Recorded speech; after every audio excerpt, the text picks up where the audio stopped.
तो अर्धवार्षिक परीक्षा 2024-25 के लिए कक्षा 9वीं का 9 दिसंबर को आपका हिंदी विषय का पेपर है, उसका पूरा सॉल्यूशन के साथ में आपके लिए लेकर के आ चुका हूं। क्योंकि ये मॉडल पेपर है वो आपके लिए बहुत ज़्यादा हेल्पफुल साबित होगा, तो आपको वीडियो को हल्के में नहीं लेना है, पूरे क्वेश्चन को सॉल्व करके जाना है। देखिए, मैं आपके 1 से लेकर के 23 तक के जितने भी पूरे क्वेश्चन है निबंध के साथ पूरे क्वेश्चन के आंसर इसमें लाया हूँ। देखिए, सारे क्वेश्चन के मैंने आंसर यहाँ पर रखे हैं, तो सभी के आंसर आपको बिल्कुल से तैयार करके ही जाने हैं। देखिए, सबसे पहले मैं आपको बता दूं, आपका पूर्णांक 75 नंबर का रहना है। बिल्कुल यही पैटर्न आपका पेपर का रहने वाला है ना। समय आपको 3 घंटे मिलेगा। और देखिए, निर्देश यहाँ पे दिए गए हैं, सभी प्रश्न हल करना अनिवार्य है। प्रश्न क्रमांक 1 से 5 तक आपके 30 वस्तुनिष्ठ प्रश्न हैं। देखिए, पूरे निर्देश अच्छी तरीके से पढ़ लो। 6 से 17 तक आपके 12 प्रश्न दिए गए हैं जो कि 2-2 नंबर के हैं। 30 आपके शुरू में वस्तुनिष्ठ प्रकार के प्रश्न हैं, है ना। नेक्स्ट कहता है 18 से 20 तक आपके 3 प्रश्न हैं जो कि 3-3 नंबर के हैं। और 21 से 23 तक आपके 4 प्रश्न हैं। नेक्स्ट है यहाँ पे, यह प्रश्न पत्र केवल अभ्यास हेतु है ना, तो इसको बिल्कुल ध्यान दीजिएगा। नेक्स्ट आपका यहाँ पे रहेगा प्रश्न नंबर 1, यहाँ पे हमारे सही विकल्प के रूप में स्टार्ट होता है। 6 नंबर के सही विकल्प आपके सबसे पहले आते हैं, है ना। तो पहला क्वेश्चन इसमें कहता है कि कबीरदास की एक रचना है, तो वो साकेत है, बीजक है, कुरुक्षेत्र है या यामा, है ना। तो इसका राइट आंसर जो आपको याद रखना है ये रहेगा बीजक, है ना। कबीरदास जी की रचना कौन सी है? बीजक। इसमें 3 पार्ट है इनके, साखी, शबद, रमैनी, बिल्कुल से याद रखिएगा। नेक्स्ट क्वेश्चन हमारा है कैदी और कोकिला किसकी रचना है? तो माखनलाल चतुर्वेदी की, याद रखना, माखनलाल चतुर्वेदी की रचना है कैदी और कोकिला। नेक्स्ट क्वेश्चन हमारा रहेगा काव्य के भेद हैं, तो काव्य के कितने भेद होते हैं? दृश्य काव्य, दृश्यव्य काव्य, दृश्य काव्य और श्रव्य काव्य, और नाट्य और कथ्य काव्य। तो इसका आंसर जो होगा वो हो जाएगा आपका दृश्य काव्य और श्रव्य काव्य। यही आपको आंसर में लगा लेना है, ये आपका 7 नंबर का ऑप्शन इसका राइट आंसर हो जाएगा, है ना। अगला क्वेश्चन आपका कहता है दोनों बैलों को कहाँ बंद कर दिया गया था, मतलब दोनों बैलों को कहाँ पे रखा गया? तो सभी ने पाठ पढ़े हैं, कांजी हाउस में, है ना। कांजी हाउस आपका आंसर रहेगा। नेक्स्ट हमारा समास के प्रकार होते हैं, तो समास के 6 प्रकार होते हैं, इसको याद रखिएगा, है ना। आप सभी को पता होगा। देखिए, एक करके फिर से लगा देता हूं मैं इनको। ये आपका 7 नंबर का इसका इसका कांजी हाउस रहेगा, इसका 6 रहेगा। तो ये हमारे 6 नंबर के होते हैं कंप्लीट। नीचे का एक रह गया, इसका रिपोर्टाज आप लगा लेना। इस जल प्रलय में जो है पाठ की विधा क्या है? रिपोर्टाज, है ना। जल्दी से वीडियो को शेयर कर दो और लाइक कर दो, है ना। शेयर कर देना दोस्तों के साथ और वीडियो को लाइक तो कर देना ही है ना। नेक्स्ट हमारे आ जाते हैं रिक्त स्थान, जो कि आपके 6 नंबर के रहने वाले हैं रिक्त स्थान। तो इन्हें हम पूरा का पूरा कंप्लीट करेंगे। देखिए, ऑप्शन भी आपको इसमें दिए गए हैं। पहले नंबर का है जायसी का खालिस्तान प्रसिद्ध महाकाव्य है, तो जायसी का जो पद्मावत है ना वो एक प्रसिद्ध महाकाव्य है, बिल्कुल इसको याद कर लो, है ना। पद्मावत प्रसिद्ध महाकाव्य है। अगला है आपका कैदी और कोयल, दोनों ही खालिस्तान देश के वासी हैं, तो गुलाम देश के वासी हैं, है ना। गुलाम इसका आंसर आप याद कर लो। नेक्स्ट आपका करुण रस का स्थायी भाव, तो शोक होता है। करुण का क्या होता है? शोक होता है। करुण रस का स्थायी भाव क्या है? शोक, ये आपका आंसर रहेगा। अगला है आपका एकांकी में खालिस्तान अंक होते हैं, तो एकांकी में 1 अंक होता है ना। चौथे का क्या हो जाएगा? 1 अंक। एकांकी में क्या होता है? 1 अंक होता है। नेक्स्ट है आपका बे शब्दांश जो शब्द बनाते समय आरंभ में लगते हैं, है ना, तो उपसर्ग कहलाते हैं। उपसर्ग कहाँ पे लगते हैं? आगे लगते हैं उपसर्ग, और प्रत्यय जो होते हैं वो पीछे की ओर लगते हैं, तो ये चीज याद रखना। नेक्स्ट हमारा रहेगा यहाँ पे रेणु का। रेणु का पूरा नाम खालिस्तान है, तो क्या फणीश्वर नाथ रेणु, है ना। इस जल प्रलय में जो ये विधा है ना ये इन्हीं की रचना है ना। फणीश्वर नाथ रेणु की रचना, याद रखना। वीडियो को अभी तक लाइक नहीं किया है आपने तो लाइक कर दीजिए जल्दी से, नीचे लाइक का बटन है, और सब्सक्राइब कर लेना ताकि अगले पेपर की तैयारी में आपकी करवा सकूं। अगला प्रश्न रहेगा आपका सत्यासत्य के रूप में, है ना। 6 नंबर के हमारे सत्यासत्य आप पूछे जाने हैं। तो पहला क्वेश्चन रहेगा आपका कबीर एक समाज सुधारक थे, तो ये बिल्कुल सत्य रहेगा। अगला क्वेश्चन है आपका जिसके कारण मन में भाव जागृत होते हैं उसे आलम्बन कहते हैं, है ना। मन में भाव जागृत होते हैं, तो ये आपका बिल्कुल सही रहेगा। नेक्स्ट है आपका रामचरितमानस एक महाकाव्य है, तो ये भी आपका सत्य रहेगा, है ना, क्योंकि ये रामचरितमानस महाकाव्य ही है। अगला क्वेश्चन है आपका तिब्बती जमीन छोटे बड़े जागीरदारों में बटी है, तो ये भी सत्य है। उत्थान का विलोम पतन, उत्थान का विलोम उन्नति है, तो ये आपका असत्य रहेगा, क्योंकि उत्थान का विलोम क्या होता है? पतन होता है ना। यहाँ पर पतन होता है उन्नति की जगह पे, तो ये सत्य हो जाता है, ये आपका क्या है? असत्य रहेगा। इस तरीके से आपका फर्स्ट सत्य है, सारे सत्य हैं ये 4, फिर ये असत्य है, और अगला एक अगले पेज में हमारा दिया गया है। नेक्स्ट हमारा रहेगा यहाँ पे नानी के मन में देश के प्रति जो है, आज़ादी के प्रति जो है जुनून था, तो ये भी आपका सत्य रहेगा, इसको सत्य लगा लेंगे। नेक्स्ट हमारी सही जोड़ियां आ जाती हैं। सही जोड़ियां आप देख पा रहे होंगे, सही जोड़ियां बनाइए। स्तंभ आ और बा में 6 नंबर की सही जोड़ियां हमारी आनी है। तो सबसे पहला आपका दिया गया है आचार्य महावीर प्रसाद द्विवेदी, तो इसकी जोड़ी आपको मिला लेनी है यहाँ पे सरस्वती पत्रिका से, है ना। यहाँ पे दूसरे नंबर से इनकी जोड़ी मिला लेंगे, फर्स्ट की सेकंड से, है ना, यहाँ पे मिल जाएगी। सेकंड है आपका उपन्यास सम्राट, तो कौन से? प्रेमचंद्र है उपन्यास सम्राट, तो यहाँ पे दूसरे की जोड़ी आपकी मिल जाएगी। से थर्ड नंबर है आपका यात्रा का सजीव चित्रण, तो ये कहाँ पे होता है? यात्रा वृत्तांत में होता है। अगला है नाटक, तो नाटक में अनेक अंक होते हैं। इसके बाद है फणीश्वर नाथ रेणु, तो इन्हें आंचलिक उपन्यासकार कहा जाता है। उल्लू बनाना का अर्थ होता है मुहावरा, ये मूर्ख बनाना, है ना, ये मुहावरा है एक उल्लू बनाना, इसका अर्थ होता है मूर्ख बनाना, है ना। तो इस तरीके से आपकी हो जाती हैं। इसकी इससे लग जाएगी सरस्वती पत्रिका से, इनकी प्रेमचंद्र से मिल जाएगी। इसके बाद है आपकी यात्रा का सजीव चित्रण, तो यात्रा वृत्तांत में होता है ना। तो ये आप इस तरीके से 6 की 6 पूरी लगा लीजिएगा, मैंने बता दी है। अगला आपका क्वेश्चन रहेगा यहाँ पे एक शब्द या वाक्य के रूप में, जो कि आपके 6 नंबर आपको देने वाला है। तो सबसे पहला क्वेश्चन देख लेते हैं यहाँ पे गांव में शहरी मेहमान यानी कि दामाद की तरह सज धज कर कौन आया था? तो मेघ, है ना। इसका उत्तर आपको मेघ लिख लेना है ना, मेघ है इसका उत्तर, आप इस तरीके से लिख लीजिए, इसका स्क्रीनशॉट आप ले सकते हैं, ये फर्स्ट का उत्तर रहेगा, है ना। चलिए सेकंड क्वेश्चन देख लेते हैं, दोहा के प्रथम चरण में कितनी मात्राएं होती हैं, तो इसका उत्तर आपको लिखना है 13 मात्राएं, है ना। प्रथम चरण की केवल बात कर रहा है, तो दोहा के प्रथम चरण में कितनी 13 मात्राएं होती हैं, याद रखिएगा।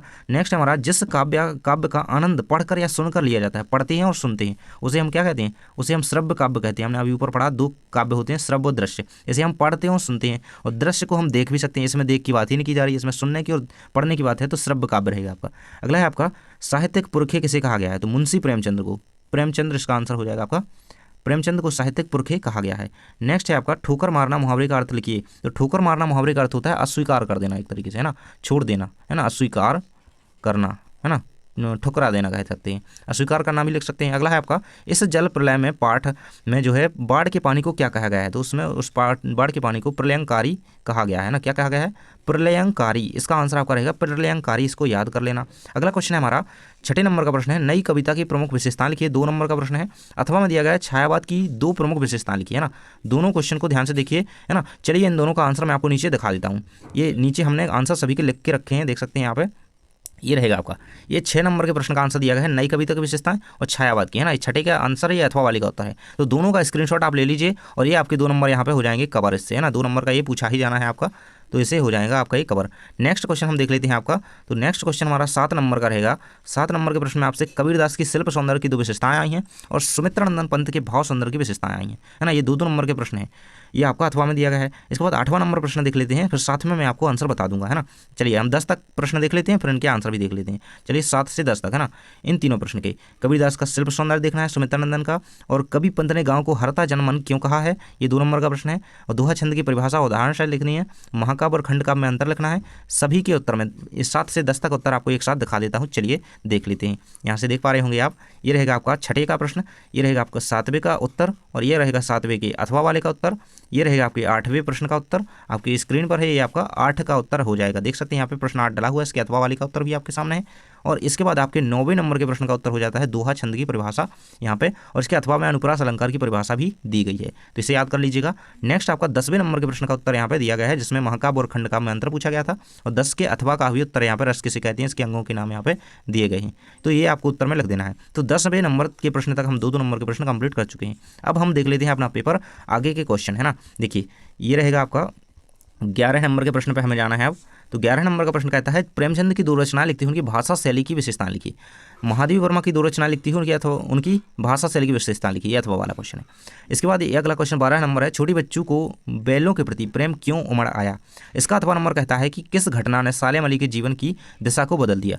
तो चलिए देख लेते हैं 11 नंबर और 12 नंबर का उत्तर, दोनों के उत्तर हम नीचे देख लेते हैं। देखिए मैं आपको उत्तर की ओर ले चलता हूँ, यहाँ पे देखिए आपके 11 नंबर और 12 के उत्तर रहेंगे, ये रहेंगे आपके सामने, ये रहेगा आपके 11 नंबर के प्रश्न का उत्तर आपके सामने, उसके अथवा वाले का भी दिया गया है, और प्रेमचंद की 2 रचनाएं उनकी भाषा शैली के साथ यहाँ पे लिखी हुई हैं, तो ये 2 रचनाएं हैं और इनकी भाषा शैली हो गई। और इसके बाद महादेवी वर्मा की रचना लिखती है, उनकी भाषा शैली दी गई है, तो इसको भी आप कंप्लीट कर लेना, ये आपके 11 का उत्तर हो जाएगा। इसके बाद हम देख लेते हैं आपके 12 नंबर के प्रश्न का उत्तर, छोटी बच्ची को बैलों के प्रति प्रेम क्यों उमड़ आया, तो ये आपका आंसर इसका हो जाएगा। इसके बाद 12 के अथवा वाले का उत्तर यहाँ पे आपका दिया गया है, इसे कंप्लीट कर लीजिएगा।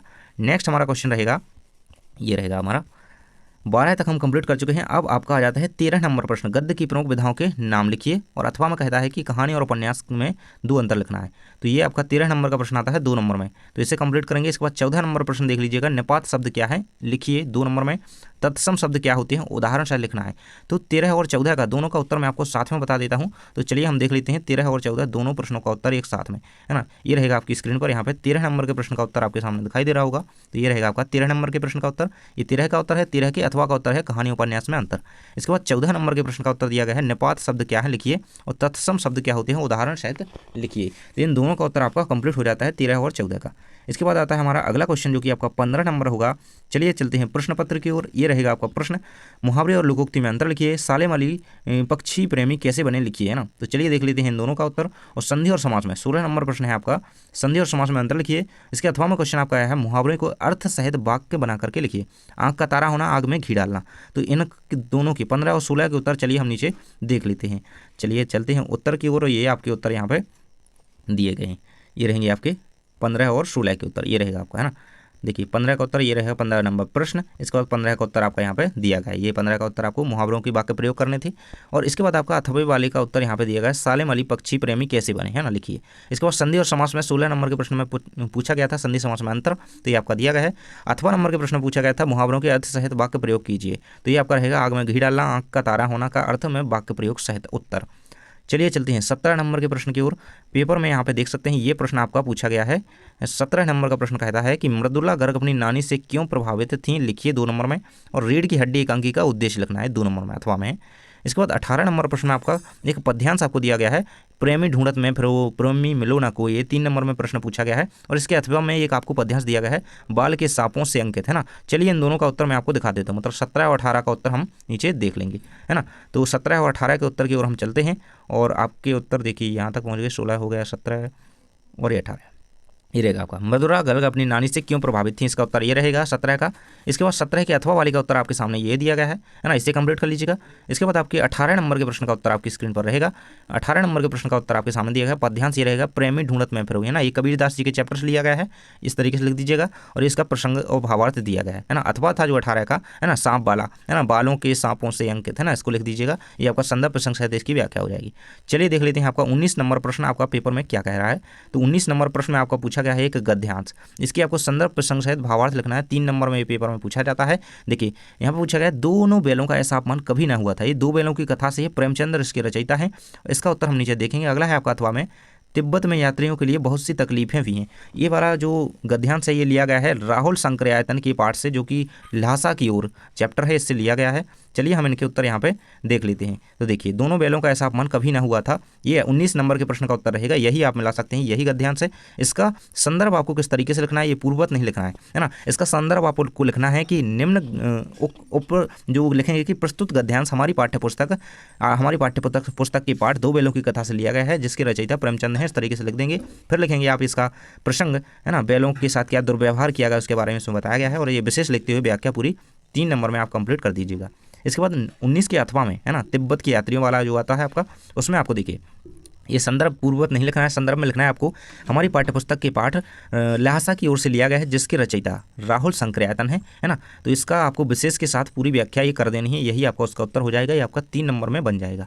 इसके बाद हम अगला प्रश्न आपका देख लेते हैं। अगले प्रश्न में आपका दिया गया है यहाँ पे, ये नेक्स्ट प्रश्न हमारा यहाँ पे 20 नंबर का है। तो 20 नंबर के प्रश्न में हमारा दिया गया है स्वास्थ्य ही धन है विषय पर अनुच्छेद लिखना है 3 नंबर में। इसके बाद इसके अथवा में दिया गया है मासिक टेस्ट को लेकर अपने अध्यापक से की गई जो बातचीत है उसको लिखिए, है ना, मतलब अपने शिक्षक से आपने क्या बातचीत की उसको लिखना है। तो 20 नंबर के प्रश्न का उत्तर देखेंगे। साथ ही आपका जो 21 नंबर प्रश्न है जिसमें आपको एक गद्यांश दिया गया है, इसे पढ़ करके आपको कुछ प्रश्नों के उत्तर देने हैं, जो प्रश्न आपके नेक्स्ट पेज में यहाँ पे दिए गए हैं। इन तीनों प्रश्नों के उत्तर देने हैं, है ना। चलिए हम यहाँ पे आपके 20 नंबर प्रश्न का उत्तर पहले आपको बता देते हैं, है ना। तो ये रहेगा आपके 20 नंबर के प्रश्न का उत्तर, आपकी स्क्रीन पर यहाँ पे देख सकते हैं। ये रहेगा 20 का उत्तर स्वास्थ्य ही धन है। इसका अनुच्छेद आपको इस तरीके से लिख लेना है, ये आपके 3 नंबर आपको प्रोवाइड करा देगा। यहाँ पे देख सकते हैं 20 के अथवा वाले का उत्तर आपके सामने रहेगा, है ना। आपको लिखना था क्या, संवाद लेखन लिखना था अपने शिक्षक और अपने बीच, है ना। तो इस तरीके से आप उसे कंप्लीट कर सकते हैं। ये पूरा कंप्लीट आंसर रहेगा, उसका स्क्रीनशॉट आप ले सकते हैं। इसके बाद आपका 21 के अथवा 21 का उत्तर रहेगा। 21 में आपको एक गद्यांश दिया गया था जिसमें आपको कुछ क्वेश्चन दिए गए थे, है ना। तो क्वेश्चन दिया गया था गद्यांश का शीर्षक लिखिए, तो निंदा की प्रवृत्ति, है ना, आपको इसका शीर्षक लिख देना है। और लोग दूसरों की निंदा क्यों करते हैं, तो लोग दूसरों की निंदा अपने अहम को संतोष देने के लिए करते हैं, है ना। इसका उत्तर आपको इतना लिख देना है, निंदा करने से उनके अहम को संतोष मिलता है, इसलिए वो दूसरों की निंदा करते हैं। इसके बाद है गद्यांश का सारांश लिखना है, तो ये सारा सारांश आपको लिख देना है। इसके बाद आपका 21 के अथवा में आपसे एक काव्यांश दिया गया था। चलिए पहले मैं आपको प्रश्न दिखा देता हूँ यहाँ पे आपके 4 नंबर पेज पे। तो ये रहेगा आपका प्रश्न यहाँ पे 21 नंबर का अथवा वाले क्वेश्चन का। ये यहाँ पे पूछा गया था अथवा में कि माँ तुम्हारा ऋण बहुत है, मैं अकिंचन किंतु इतना कर रहा हूँ फिर भी निवेदन, है ना। इसमें क्वेश्चन पूछे गए हैं, कुछ 3 क्वेश्चन इसमें पूछे जाते हैं आपके। ये 3 नंबर का आपका आता है। तो देखिए उपरोक्त गद्यांश का शीर्षक लिखना है, तो इसका शीर्षक आप मातृभूमि लिख सकते हैं, है ना। मातृभूमि इसका शीर्षक लिख सकते हैं, या मातृभूमि का कर्ज भी लिख सकते हैं। इसके बाद कवि भारत माँ को क्या क्या अर्पित करना चाहता है, तो देखिए यहाँ पे दिया गया है ज्ञान अर्पित, प्राण अर्पित, है ना, रक्त का कण कण समर्पित। तो ये आप इसका उत्तर लिख सकते हैं। कवि जो है भारत माता को ज्ञान अर्पित करना चाहता है, प्राण अर्पित करना चाहता है, रक्त का कण कण समर्पित करना चाहता है। इस तरीके से इसका उत्तर लिख सकते हैं, है ना। देश की धरती पर हम पर क्या ऋण है, तो इसका उत्तर मैं आपको नीचे बता दूंगा पूरा का पूरा। अगला प्रश्न मैं आपको बता देता हूं, अपने विद्यालय के प्राचार्य को शाला शुल्क मुक्ति हेतु आवेदन पत्र लिखिए 4 नंबर में। तो इसका मैं उत्तर नीचे दिखाऊंगा। और अपने परीक्षा परिणाम की जानकारी देते हुए अपने मित्र को पत्र लिखना है ना, 4 नंबर में। चलिए देख लेते हैं इन दोनों का उत्तर। स्क्रीन पर यहाँ पे आपके सामने देखिए इन दोनों का उत्तर आपके सामने। पहले मैं आपको बता देता हूँ आपके अथवा वाले गद्यांश का उत्तर देखिए, ये कंप्लीट रहेगा आपका, है ना, 21 के अथवा का। इसके बाद 22 नंबर के प्रश्न में आपको शुल्क मुक्ति की एप्लीकेशन लिखनी थी, जो कि आपकी 4 नंबर में आती है। देखिए मैंने स्पेस छोड़ दिया है, आपके स्कूल का जो भी नाम है आप वही लिखेंगे यहाँ पे, और जिले का नाम भी वही लिखेंगे, है ना, डेट भी वही डालेंगे। मैंने स्पेस छोड़ दिया है। सेवा में श्रीमान प्राचार्य महोदय लिख देंगे, फिर आपके स्कूल का जो भी नाम है ना, एक्सीलेंस स्कूल जो भी है आपका, शासकीय महाविद्यालय, शासकीय विद्यालय जो भी है, उस तरीके से उसे लिख देंगे। डेट जरूर से डालेंगे, इसी फॉर्मेट में आपको लिखना है, मैंने फॉर्मेट बताया है, और जगह का नाम और स्कूल का नाम आपको छोड़ दिया है। और इस तरीके से आपको यहाँ पे विषय डालते हुए पूरी एप्लीकेशन लिख देनी है। फिर आपको सह धन्यवाद लिखते हुए भवदीय अपना नाम वगैरह कक्षा अनुक्रमांक लिखते हुए कंप्लीट कर देना। अथवा में क्वेश्चन आया था अपने परीक्षा परिणाम की जानकारी देते हुए मित्र को पत्र लिखिए, तो इस तरीके से आप अपने मित्र को बता सकते हैं, ये पत्र लिख सकते हैं। अब हमारा लास्ट नंबर प्रश्न हमारे पेपर में आना है, जो भी कि आपका बिल्कुल 100% यहाँ पे पूछा जाएगा, यही आएगा निबंध आपका। देखिए यहाँ पे देख सकते हैं कि 23 नंबर का प्रश्न है आपका, निम्नलिखित विषयों पर रूपरेखा सहित निबंध लिखना है। तो कौन कौन से? मेरी प्रिय पुस्तक, जीवन में खेलों का महत्व, पर्यावरण प्रदूषण, है ना। तो पर्यावरण प्रदूषण का उत्तर मैं आपको बता देता हूँ, अन्य सारे विषयों को आप कंप्लीट कर लीजिएगा।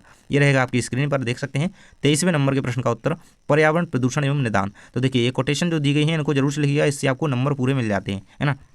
देखिए ये आपकी रूपरेखा रहेगी, सबसे पहले रूपरेखा दी गई है, प्रस्तावना लिखेंगे, फिर प्रदूषण के प्रकार लिखेंगे, फिर यहाँ पर देखेंगे प्रकारों को समझाएंगे, जल प्रदूषण, वायु प्रदूषण, है ना, ध्वनि प्रदूषण हो गया, मृदा प्रदूषण हो गया, इनको समझाते हुए प्रदूषण के दुष्प्रभाव लिख देंगे, प्रदूषण दूर करने के उपाय लिख देंगे, है ना, फिर उपसंहार के साथ अपना एक कोटेशन लिखते हुए उसको कंप्लीट कर देंगे। तो इस तरीके से हमारे 1 से लेकर के 23 तक के सभी प्रश्न इस पेपर के कंप्लीट हो चुके हैं। ये बहुत ही इंपॉर्टेंट मॉडल पेपर आपके लिए पेपर के लिए साबित होगा, क्योंकि ये बहुत ज़्यादा इंपॉर्टेंट है, आपके सिलेबस पर आधारित इसमें प्रश्न दिए गए थे। इसको अच्छी तरीके से कंप्लीट कर लीजिए। थैंक्स फॉर वॉचिंग, मिलते हैं नेक्स्ट वीडियो में, सब्सक्राइब जरूर से करें।